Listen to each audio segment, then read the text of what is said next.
लेकिन जिस तरह उन्होंने गिला किया कि वो मुझे आके मिले, असेंबली में मिले, कोई ये नहीं कि मुझे पार्लियामेंट लॉजेस में मिले, चंद लम्हों की मुलाकात थी,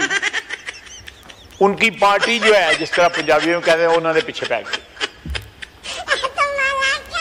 बाकी किसी ने क्या क्रिटिसिज्म करना था। यहां पे ये माहौल बन गया है कि अगर अपोजिशन का कोई मेंबर किसी सरकारी पार्टी के बंदे से मिल ले तो उसकी पार्टी जो है उसके खिलाफ जो है अलम बुलंद कर देती है। ये कितनी ट्रेजेडी है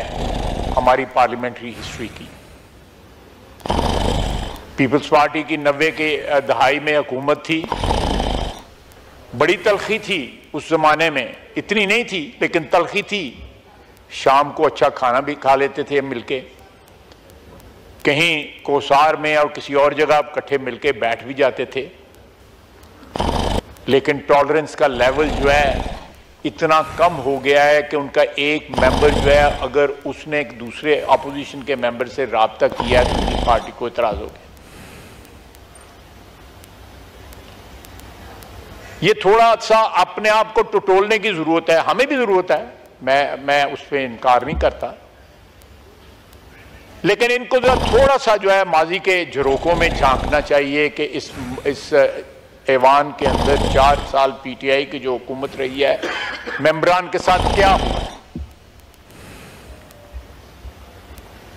अगर मैं दास्तान सुनाऊं या शहबाज शरीफ दास्तान सुनाए कि उसके साथ क्या हुआ, जेल में क्या हुआ, किस तरह गिरफ्तार हुआ, किस तरह कैसे मुकदमे बने, झूठे बने, सच्चे बने, तो मैं समझता हूं कि जो सियासी कारकुन होता है वो जब इस किस्म की दास्तानें सुनाता है तो वो मेरे नजदीक, ये मेरा नजरिया है, हो सकता है मेरे दोस्त मुझसे इख्तिलाफ करें,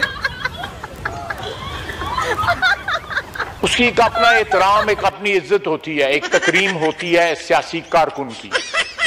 जो हमारे मुल्क में जो आहिस्ता आहिस्ता मफकूद होती जा रही है। वो जब इस किस्म की दास्तानें बयान करता है तो वो अपनी इज्जत में, अपनी तकरीम में जो है खुद कमी कर रहा होता है।